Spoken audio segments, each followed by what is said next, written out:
Namaskar, this is CVR English, and today it's time to roll the hard ball with Dr. Viveik Pandit. This afternoon, ladies and gentlemen, our main focus is the ongoing US presidential campaigns. Let's talk about Kamala Harris and whether she can beat Donald Trump. She's the former Attorney General of California, a former US Senator, and the current Vice President, and also the last-minute pick to be the Democratic Party's presidential candidate after Joe Biden decided to drop out. Ladies and gentlemen, the old era is over and the new era is here. It is go time for United States of America. And if she wins, Kamala Harris would become the first woman, the first black woman, and also the first South Asian American to hold this top job. So how has Kamala Harris shaken up the whole race? What are the big issues playing out in her campaign? And what are her chances of winning the election on November the 5th? It's been a crazy election cycle already, viewers. We've had one candidate convicted of a felony, a disastrous presidential debate, an assassination attempt, and an incumbent president pulling out of the race. Kamala Harris replacing Joe Biden is the latest twist of them all. And it has injected new momentum into this whole Democratic Party's campaign. A clear sign of that was all the donations that poured in the first 36 hours after Biden endorsed Harris. 1.1 million people, viewers, 1.1 million people uniquely donated to the campaign in that particular time frame. And 62% of those 1.1 million donors, that's the first time they gave this election cycle to the presidential campaign. And viewers, you can see a lot of that excitement online. So there is this big buzz around Harris. But all the polls so far suggest is it's going to be a super tight race between Harris and Trump. The question for the Democrats is whether they can turn that enthusiasm into enough votes and also in the right places. Because let's remind ourselves what it actually takes to win a presidential election in the US. It doesn't necessarily boil down to getting the most votes overall. It's also about what's called the Electoral College. Every state has an assigned number of Electoral College votes, and the results in each state determine how many of those votes go to each candidate. Viewers, 270 is that majority. So that is the number the candidates are chasing to win. Now, some states pretty much always go to the Republicans, the so-called red states, and others reliably go to the Democrats, the so-called blue states. Then there are the states that tend to swing between these two parties, and they are the key to getting that figure of 270. In these elections, there are 7 main ones which both campaigns will try to focus on. So how could she, Harris, do it? Well, there is one major factor that is playing heavily into her campaign. The factor, what we are calling is the woman factor. And there are a few things to untangle here. First is to remember that women voters are another important demographic for any candidate, especially in those swing states that I was talking about. Having said that, Donald Trump has already beat a woman to the White House, Hillary Clinton, if you remember, back in 2016. And plenty of women do support Trump. But a few things have changed since he ran against Clinton, including the fact that he's been found liable for sexual abuse in a civil trial. Trump did weaponize gender and gender norms against Hillary Clinton back in 2016. We are not sure he'll be able to do that successfully this term, primarily because he's already been convicted of sexual assault. And then viewers, there's the issue of reproductive rights. Yes, I'll repeat, reproductive rights. Polls show that access to abortion is a big concern for a lot of voters, particularly women. And Kamala Harris has been a leading voice on that issue for the Democrats. You see some context here. In 2022, the Supreme Court overturned a landmark case, Roe versus Wade, which had protected abortion as a constitutional right. It was something many Republican politicians had been pushing for years. And it was actually the judges appointed by Trump while he was president that swung this decision, leading to abortion bans in many Republican-led states. Reproductive freedoms could, this time around, decide these elections. The fact that a woman now is the top of the ticket, and this is one of her key issues, is going to attract women, whether they are Republican or Democrat. All said and done, the Democratic Party has united around their new presidential candidate, Kamala Harris, after Joe Biden dropped out. Harris has indeed injected new energy into the party and the campaign, but it looks set to be a very tight race against Donald Trump.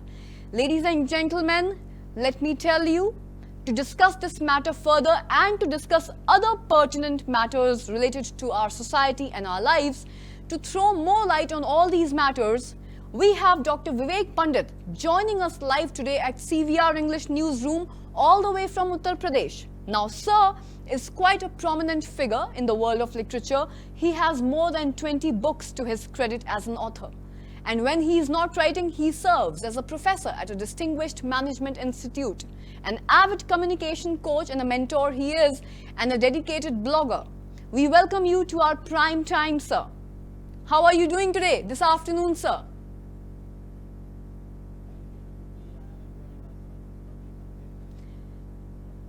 You've set up the show very well. The volume on, sir? Absolutely. Sir, are you able to hear me? I'm able to hear me. Are you able to hear me now? Williams, could we have the volume on? Williams? Technical team, can I have the volume?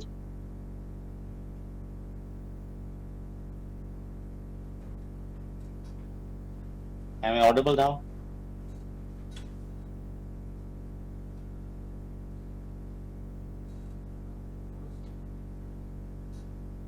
All right, can we have sir back in the CVR English newsroom? Am I audible? Yes, sir, you indeed are audible. Thank you so much, tech team, for helping us out. Yes, sir, we can hear you loud and clear. We welcome you to the CVR English newsroom, sir. Thank you, ANUKRITI. You already set it up. It's a lovely Sunday. And Lovely I'm Sunday enjoying afternoon myself. to have this hardball conversation with you. Absolutely. You really set up the debate, the conversation, I should say, and I'm looking forward to this. Sir, I want to get So, right into this hardball. I want to get right into this hardball with you with my first question. And this question is in relation to the Roe versus Wade case. Now, just some context here for our viewers again before I get into my question. In 1973, the United States Supreme Court issued its decision in Roe versus Wade case. The effect of the court's ruling was immediate and far-reaching, expanding the right to privacy under the 14th Amendment and altering the legal landscape on the issue of abortion across the country. Norma McCorvey, a single pregnant woman in Texas, sought an abortion.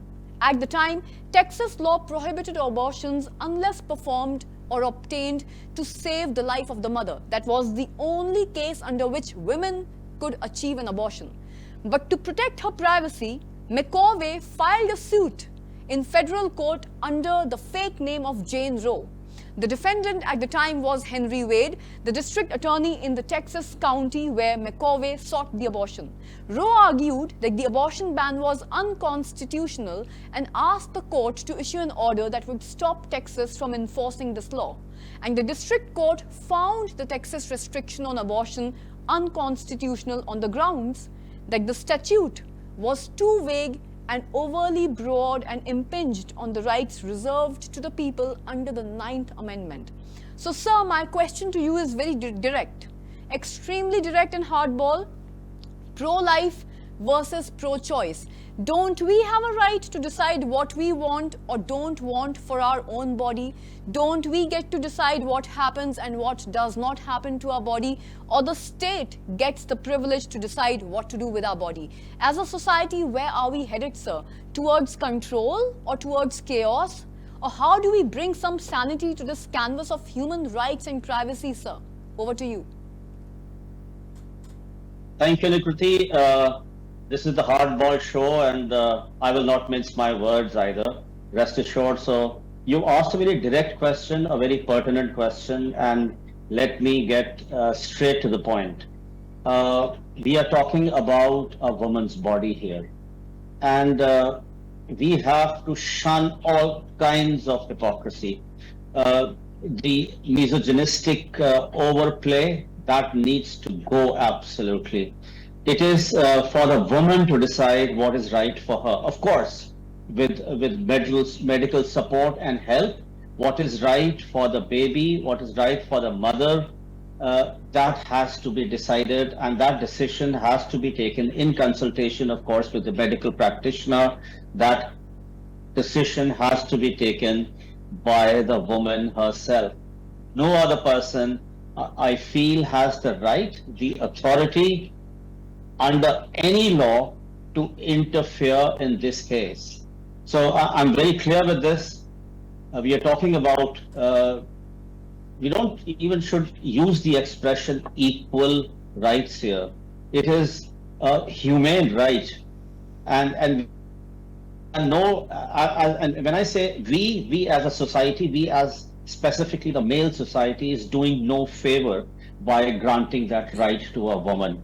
So I'm in complete favor of a woman taking complete control over her body, and of course the decision to either retain or not to retain her pregnancy. So I would like to add my thoughts over here. As a woman myself, sometimes it feels insane to me when I see the collective society by and large, and a society is collectively formed of both men and women. As a woman, when I see this fight, or rather this debate going on about pro-life versus pro-choice, and sadly, rather unfortunately, I find so many men on the side of pro-life. What about the woman? What about the circumstances under which probably the woman got pregnant? Sometimes it is not always under the control of the woman with regards to whether she gets pregnant or not. And I see a ton of men in the society out there, and by society I'm not referring to just Indian society. This is something which is going on in the United States of America. The so-called developed, progressive, forward-thinking nation, where men are on the side of pro-life, arguing that when a woman gets pregnant, it is entirely her responsibility to make sure that she goes through the gestation period to give birth, and if she is getting pregnant, she has decided to get pregnant. I have come across men in the United States of America arguing this case, that if a woman gets pregnant, she gets pregnant out of choice. Always? Always. Is that the case? I don't think so, sir. What are your thoughts? I don't think it is always the case of a choice. It could happen by accident. The woman might not want it, and yet she faces the situation of her realistic pregnancy. So I would not get into that, because that is a very personal thing, and a woman finds herself in different sticky situations. And when it comes to decision making, so far as her own body is concerned, I think she has the right, even if it was her choice initially, she still has the right to go back on her first choice. So it should be purely and reasonably acceptable for our society, for anybody's society, specifically so for the United States of America, for that country carries the extra burden of being the largest democracy, the upholder of human rights and justice. So I don't see any debate here. I don't see any reason for us to even talk about this further. And Mr. Trump I know he's under pressure.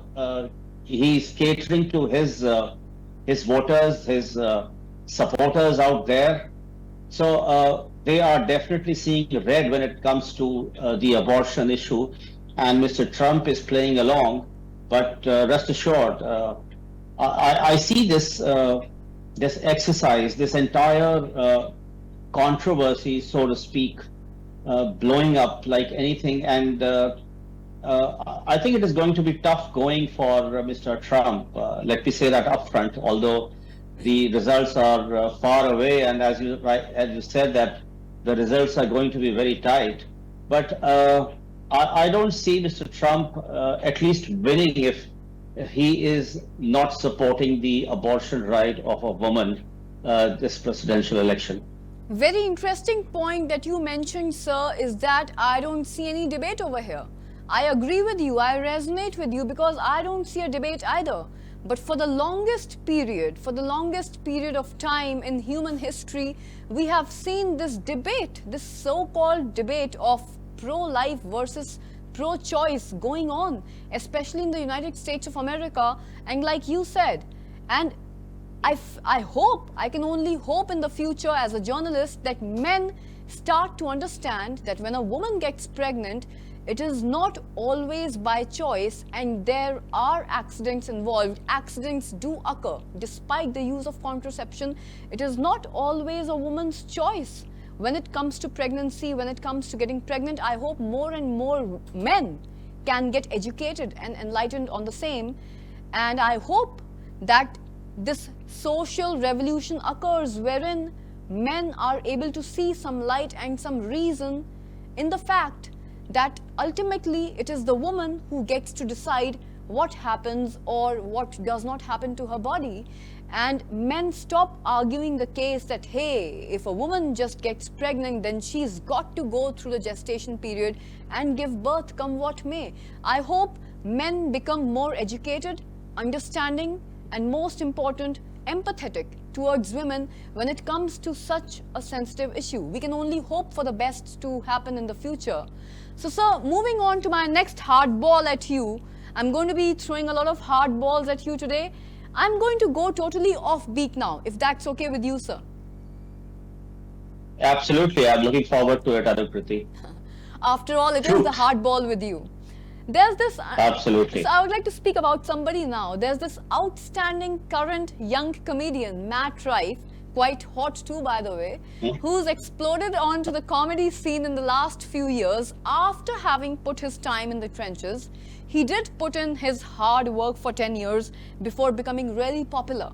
Now, he's been the subject of a relatively dedicated cancel campaign in the recent weeks over a domestic violence joke that he made in one of his shows. And today, we have a chance to discuss that with you, sir. Now, Matt Rife had a very witty, fast, brave, and in my opinion, a brave response to that cancellation which he had to face. To talk about that sort of thing more, to talk about that thing in more detail with you, sir, I'd like to do things spontaneously here. So, sir, you've got to help me out here. Now, Matt Rife is a comedian. He got cancelled.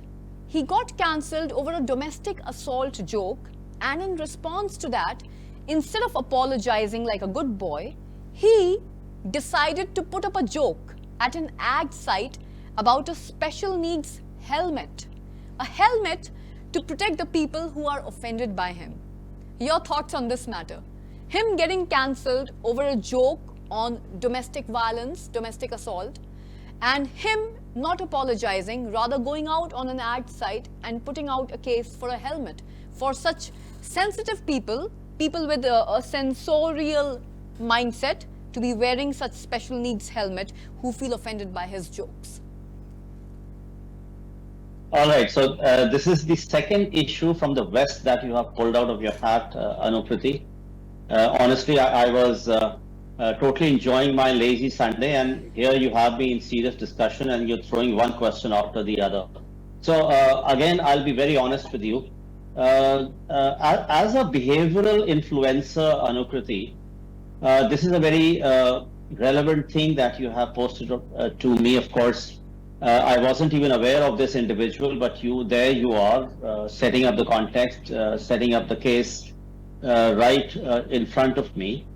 And uh, I keep on meeting so many individuals in my daily professional life and even otherwise. And if you will agree with me, if you notice around us, there is a level of intolerance that has grown in our society. People are either not accepting the other version, others' views, or they are not taking lightly what the other person has to say. So in this case, Mr. Matt, of course, out of the extraneous quality of advertising himself, comes out with a with some expression, a video expression, and it's not liked by others. So initially, of course, he was trying to advertise himself, trying to be funny, but it backfired on him, and there he's committing another sin of making fun of the situation, which again has not been accepted by the audience. So there are two issues involved here, Anukriti. One is our overdrive to be noticed, to be validated by the public at large or by the small community that we are addressing, and the community in its own response not showing the kind of tolerance or not showing the kind of acceptable humor, so to speak, and responding in a manner which leaves the situation absolutely controversial and on a sticky wicket. So this is it's a classic case where the individual has gone beyond the script, and even for the audience, they too have gone beyond the script and tried to give back to the original communicator in the same form. So what exactly is being portrayed here is that people's acceptance, it has gone down dramatically. Our sense of humor when it comes to our own cost is very difficult to fathom. So this is what you actually see in many cases, even here in India, Anukriti. So people are responding the way they troll different individuals on different issues. That is for everybody to see, and how individuals and even public figures react, especially our politicians, take to the mic, take to the freedom of expression in a manner that is again like taking things to the cleaners. That is exactly what they are doing. So, Sir, in yes. terms of being intolerant, I feel that I could draw parallels here within India too. When it comes to the USA, this is already happening. But don't you think that this intolerant attitude is being showcased by the political bigwigs of our country too? Let's take the case of Kangana Ranawat's movie Emergency. And there is a ban which is being imposed on her movie. Her movie is not allowed to be released, and the CBFC is not issuing the certificate to her movie too, just because there is probably a line which is being spoken by one of the characters in that roughly 2.5 minute trailer of that movie Emergency of hers. Because of that one particular statement, political bigwigs of our own country have shown extreme intolerance towards communication, towards the right to free speech in the form of art, in the form of cinema. They have shown intolerance, and there is an entire cinematic movie which is on the verge of a ban in our own country, courtesy this intolerant attitude. Don't you think so? Absolutely. In the name of progression, Anukriti, we are, I think, denigrating as a society, and individually we are contributing to our misgrowth, I would say. So this is very, very obvious in the scene, and here we have an individual creatively coming out with her version of history, history which has occurred, history which is the reality. And Kangana Ranaut is out with her production, and she herself plays the protagonist, the chief protagonist who brought on the emergency on this country. So, but there are certain elements, and they come from us, who have not taken this display of honesty, this creative display of honesty on the big screen lightly, and they are not willing to accept it. So that creativity, that expression is stuck. So this is again accentuating, this is again bringing forth the fact that we have become less tolerant. Our values are different now. And the idea behind a debate, idea behind an exchange is always that you have your point of view, I have my point of view, I'll state mine, you state yours, but we still hold the right to disagree, and we have agreed to disagree. So, but then this expression is not accepted at its face value, and people go beyond the script, and that is where things go wrong.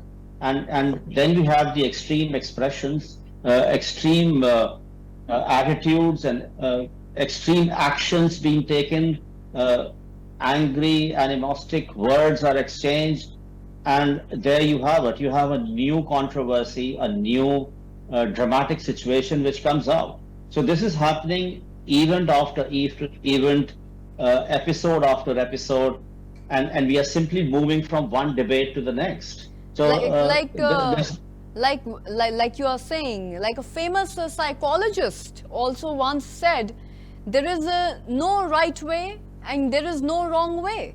There is no right way, Yes. there is no wrong way, there is no your way, there is no my way. As for the right way, there is no right way. All of us are going to have our own views and opinions. It is great to be opinionated. It is awesome to be entitled to our own opinions, and we have all the right, like you said, we have all the right to agree to disagree with each other. And despite the disagreement, why can't we still peacefully coexist? That is a big problematic situation here. Like Anand Ranganathan also spoke in one of his interviews in context to Kangana Ranaut's movie Emergency. He said, if you don't like a particular movie, walk out of the cinema hall. If you don't like a piece of art, walk out of the art gallery. If you don't like reading a book, just shut the book. And similarly, Absolutely. Matt Rife later on went on to one of the podcasts. This podcast was hosted by the world-renowned psychologist Jordan B. Peterson, and he went on air to say that, hey, this is going to be my toughest joke for the evening. Can you believe it, sir? This joke on domestic violence, which got him almost cancelled, was actually the first joke that he cracked at the start of his show. And he went on to tell Jordan Peterson that I deliberately wanted to start with the hardest joke on domestic violence because I wanted to convey to my audience that, hey, this is how hard it's going to get. If you don't like my style of comedy, get out of the show. Why can't people peacefully just get up and move out and get out of the show instead of crying wolf and crying horse over this cancel culture? Why can't people just walk out, sir? Why is it so hard to quietly walk out? Okay, so the intentions were right so before far. we get into this answer with you, sir, let's get into a quick short break, and we will be back in just a minute. Viewers, stay tuned with us because we have with us Dr. Viveik Pandit online all the way from Uttar Pradesh. Sir, we will get back to you with the same question. On to a short break All now. right.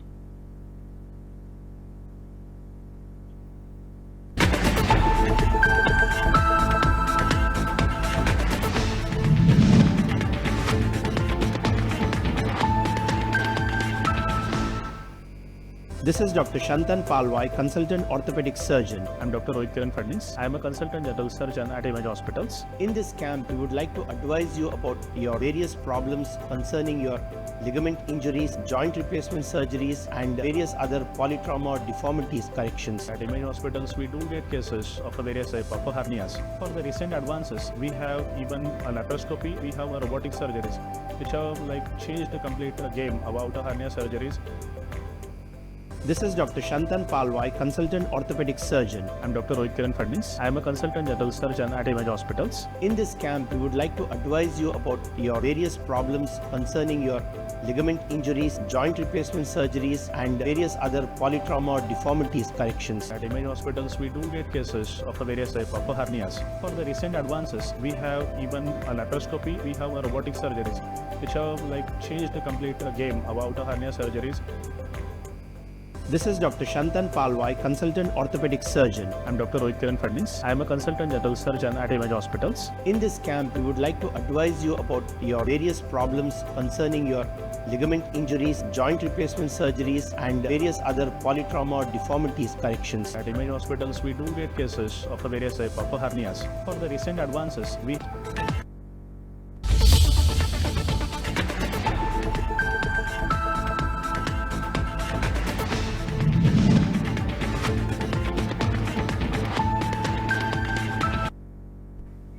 Hello and welcome back to Hardball with Dr. Viveik Pandit, and here we are back after a short commercial break. Can we have Dr. Viveik Pandit back in the CVR English newsroom, because we are not done hardballing him yet. We welcome you back to the show, sir. Thank you.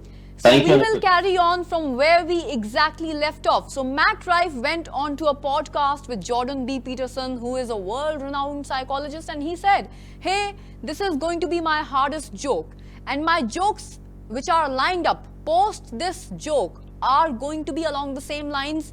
And the audience, all the best to you. If you don't like my style of comedy, just get up and leave.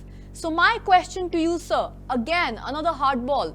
Why do people today find it so hard to quietly just get up and leave, sir, instead of crying wolf over this cancel culture?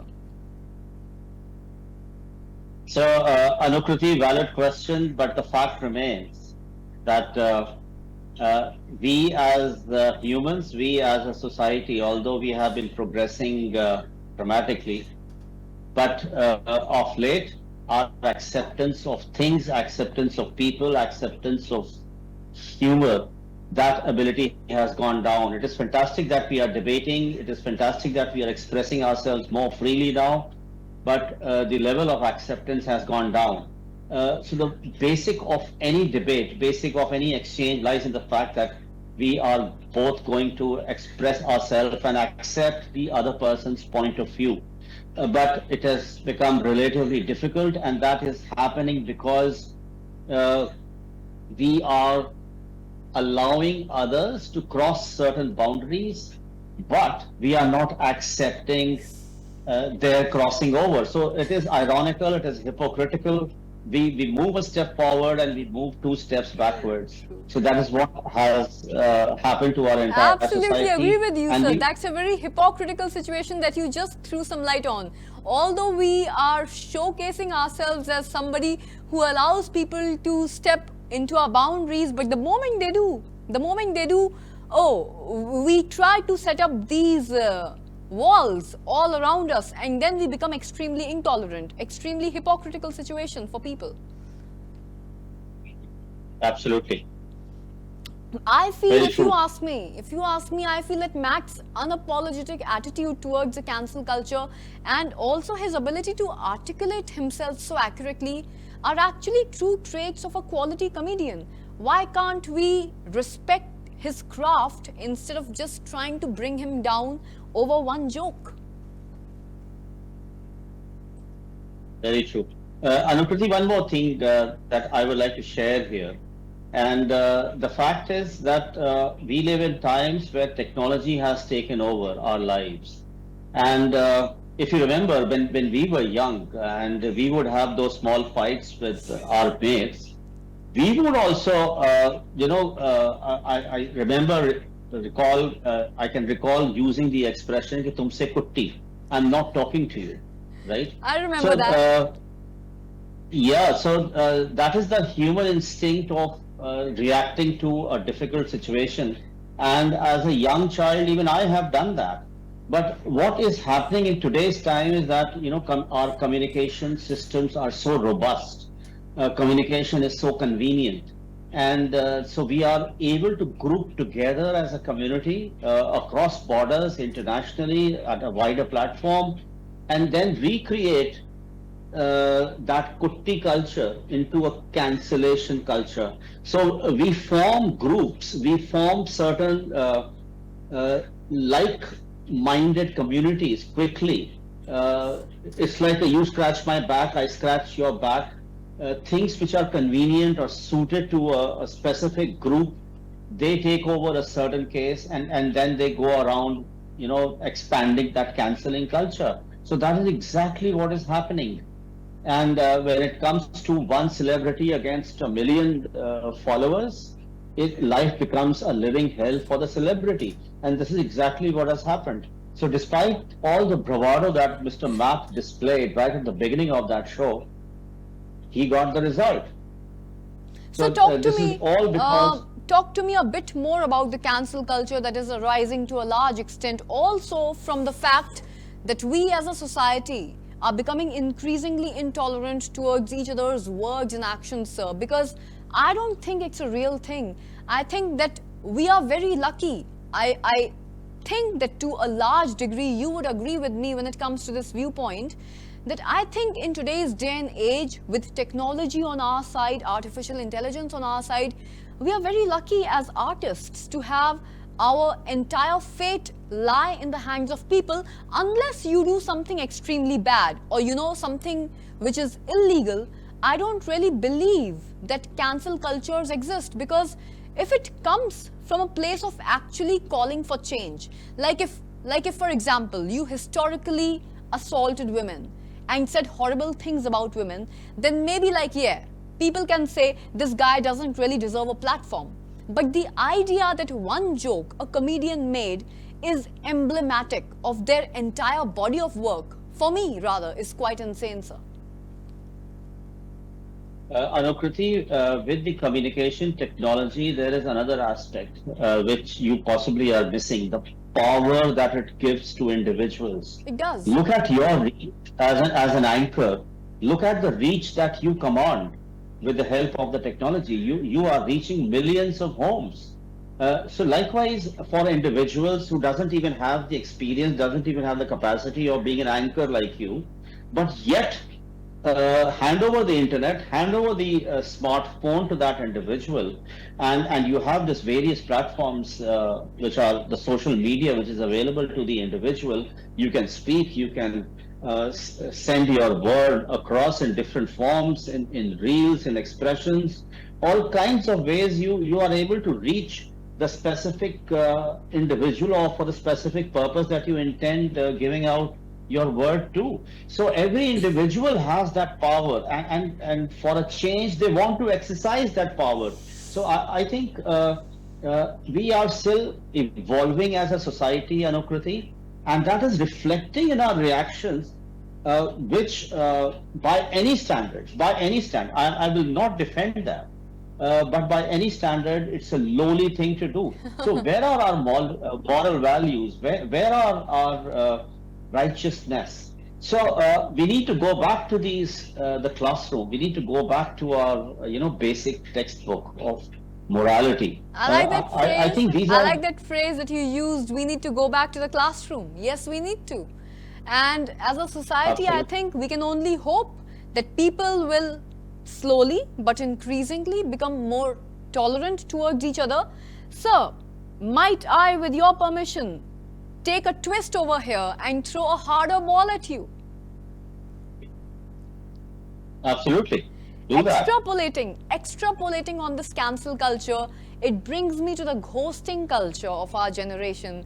Do you see it around you, sir? Or might I take the risk of asking you, have you faced the ghosting culture yourself, sir? You are up to a conspiracy today on this lazy Sunday, and one after the other, you are picking up some amazing topics, and you have nailed it. Yes, of course, I have faced ghosting in my life, and I face it at the moment.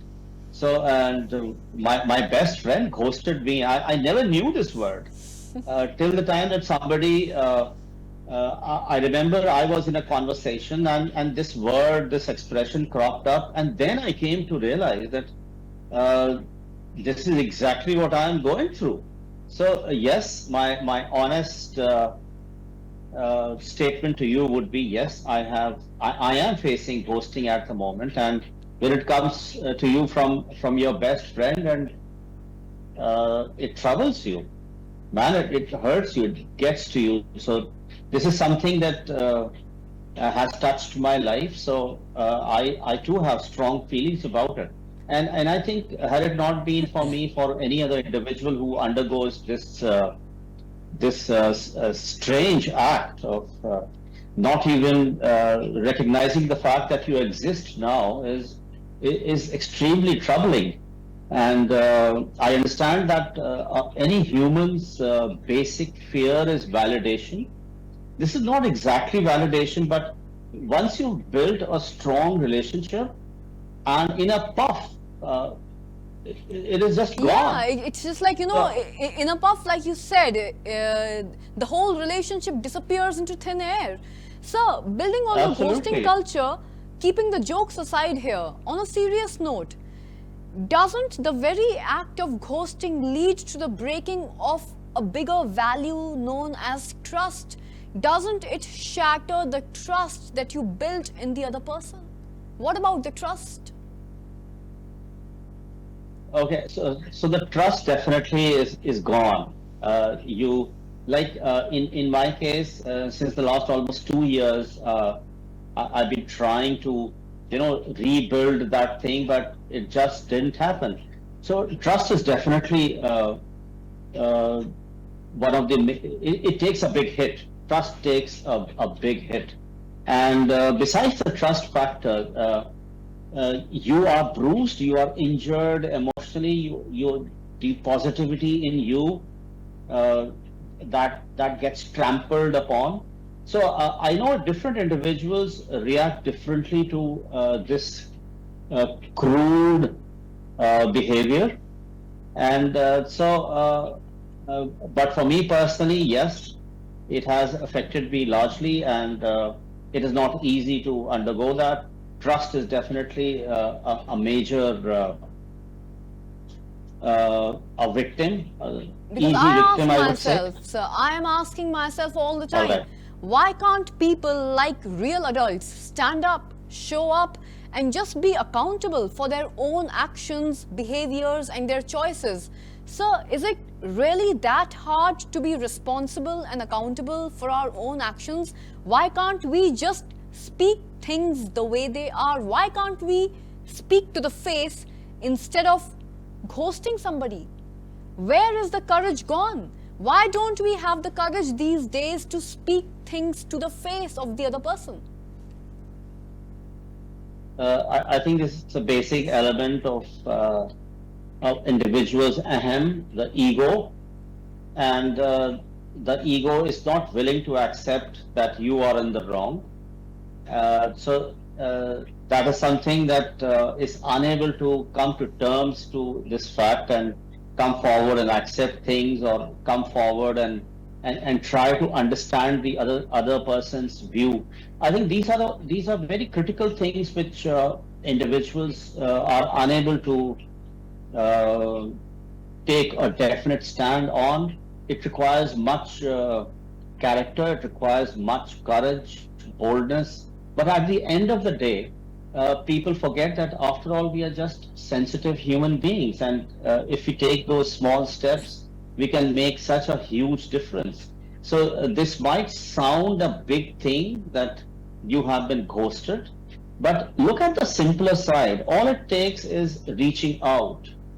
So I would say to your audience, the idea should be to reach out.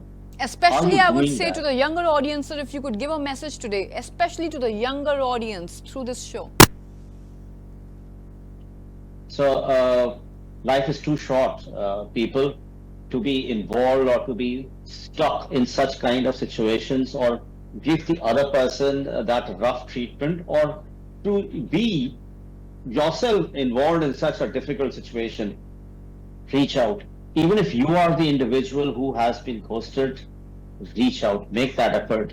I know things are difficult for you, but there are ways in which we can counter this. I And, must and say, counter this not with your aggression, but with your love and with your understanding.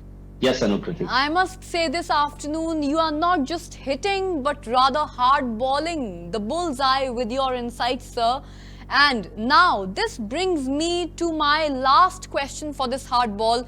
Viewers, we have been constantly watching these amazing visuals of Dr. Viveik Pandit's book, Give a Damn. So I am now going on to your book, sir. Give a Damn and Why Not To. I want you to speak to us about it. Tell us more about it. What is this book all about? We can watch these beautiful visuals of your book right here. Viewers, this book has been authored by Dr. Viveik Pandit ji. Viveik sir, tell us about this book because I am intrigued. So thank you so much for talking about my book. This is what Anukriti was just referring to. So this is my most recent release, Anukriti. I call it Give a Damn, and the complete name is Give a Damn and Why Not To. And it has a small history. There's an expression in Hindi that "aisi ki taisi." A small so confession this- here. A small confession Yes. and apologies for barging in. I'm much more interested Yes. in that tagline. Why not to? Why not to give a damn? कि भाड़ में जाए ऐसी की तैसी, like you said. I'm more interested in knowing about that. All right. So that expression in Hindi is used when it is used as a disclaimer that, avoid certain things. I don't care a damn. I give two hoots. So this is very similar to those expressions. So this book is about life, and it is for everybody who lives. So which means that our lives, whether we are young or whatever age that we might belong to, there are certain things in our lives that we must give a damn to. But at the same time, there are certain things that we should not accord the similar treatment to those things. So, for example, I'll give you a small example as to how we can follow the tenets of this book, Yes, Give a sir. Damn. So the first thing, the foremost thing that all our lives have, we all have a past. We all have a history. Absolutely. And in most of the cases, I would say 99.9% of our lives, we carry baggages from the past. You nailed it. And those baggages, absolutely. And those baggages, they make our today, which is not correct. It is unfortunate, but that is what the reality is. Our past is dictating our present, which is not true. So the first thing that you need to give a damn to is your past. That is something which has occurred. That is something definitely part of you, but still you need to make friends with your past. Till the time that you do not completely accept, and not only accept, but make friends with it. Make peace with it. Whatever your actions might be, they will get influenced by your past.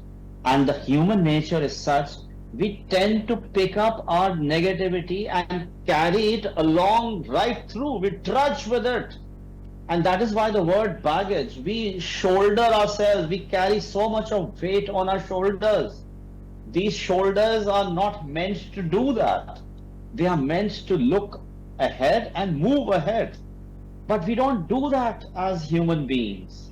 We tend to carry, we love to carry our baggage. So people, first of all, read my book. go slow page by page. This book actually opens with this aspect that you need to give a damn to your past. It's a beautiful past. Howsoever dark or howsoever funny it might be, it is your past. You have lived it, but now is the time to create something new. Forget about that. Or So, best, on that make note, friends with it. On that note, could you also tell our viewers as to where they can find this book and purchase it? Any online platforms Okay, so- where this is available, sir? Absolutely. So this book is available online on Flipkart. So that is one platform which has been very royal to me since my first book. This is my book number 23. I'm not boasting. I've been counting. Yes. So and this book comes in a although it's non-fiction, but it has been told in a very lucid story-like manner.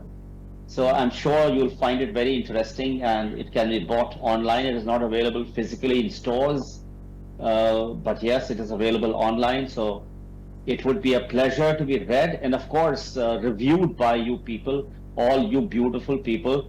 So give a damn, and of course, why not to? I'm going to be There are one of certain those things that- first few. I'm definitely going to be one of those first few to give a feedback and a review as well. Viewers, Give a Damn and Why Not To is now available on Flipkart, authored by Dr. Viveik Pandit. That was indeed a rather insightful talk, sir, with you today. Indeed, a lot of hard balls thrown towards you by me. Apologies for that, but can't help it because that's what the show is all about, and that's what the show is going to be all about every Sunday with Dr. Viveik Pandit ji. Sir, thank you so much for joining us on our pilot today. Indeed, great words spoken by you, and I hope that your strong messages do reach out to our lovely viewers and audience through your talks and through this platform of CVR English. Thank you so much, sir, for joining us on this lazy Sunday afternoon. Viewers, that was Dr. Viveik Pandit, who had joined us all the way from Uttar Pradesh. And yes, give a damn sometimes, and the other times decide when not to give a damn, because if you start to give a damn about each and everything, you might just burn out. On that note, I shall take your leave, but I'm going to join you on prime time tonight at 7 p.m. Until then, namaskar, Jai Hind, and keep watching CVR English.